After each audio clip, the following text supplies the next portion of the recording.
welcome to my channel. My name is Annie, and in this video I will be giving my thoughts on Stephen King's novel Firestarter.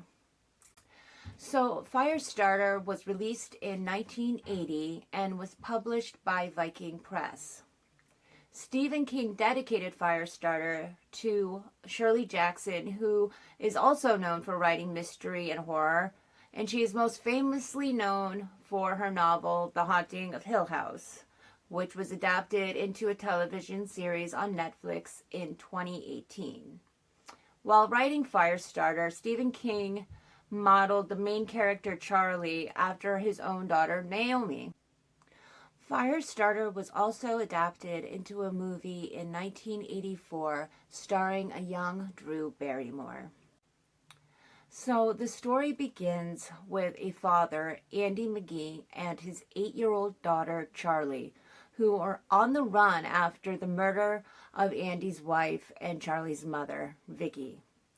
They're running from a secret government agency known as the Shop.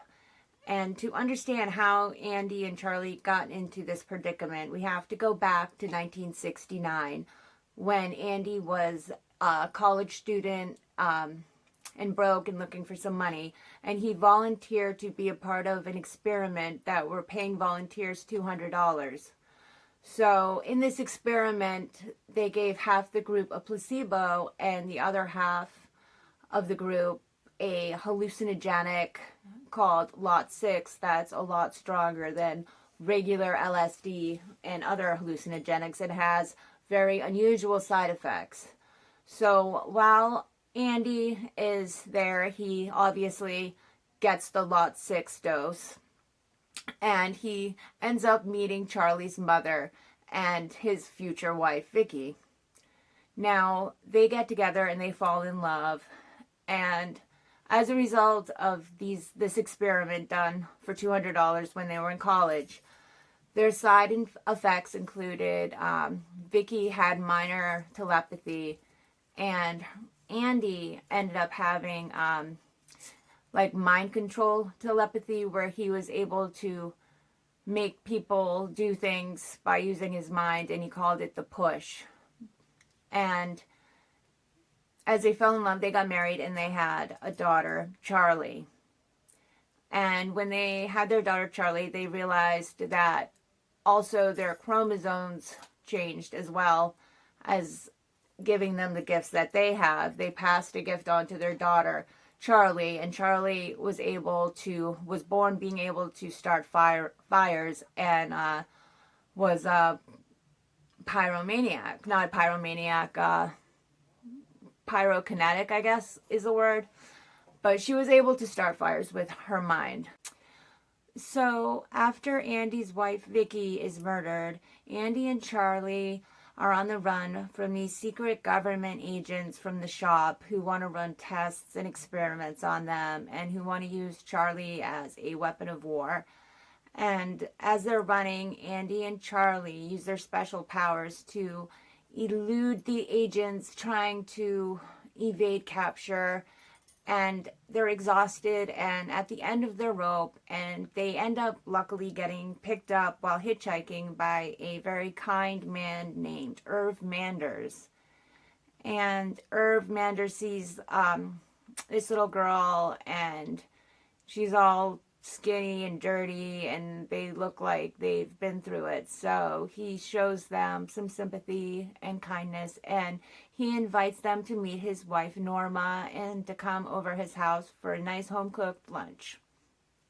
So they go over there, and they're really happy because it's the first time they can actually relax for a minute, because Andy and Charlie have been on the run for like 2 years or something, I think, and they haven't been able to relax in all that time, and Charlie hasn't even been able to go to school or do things that normal kids do, and life has been really hard. So they're really, really grateful for Irv and Norma Manders' hospitality, and but it is not long before they realize that they have been found, and they end up having to tell the Manders their secret, and something happens, and I don't want to say it because I don't want to ruin it for you, because it's a really good part of the story, and I try my best not to give the whole story away and just give enough to make it interesting and maybe pique your interest, but I don't want to, spoil it. So I'm not going to say what happens, but by the end of this, Irv ends up helping Andy and Charlie escape, but Charlie vows to never light a fire again, no matter what. Andy and Charlie are able to hide out for a couple of months, and they end up staying at an old abandoned camp that had belonged to Andy's grandfather.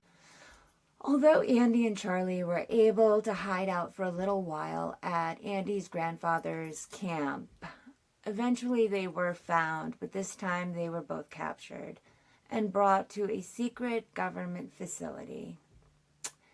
And while they were there, they were separated and kept as prisoners and used and manipulated by these secret government agents for testing and experiments.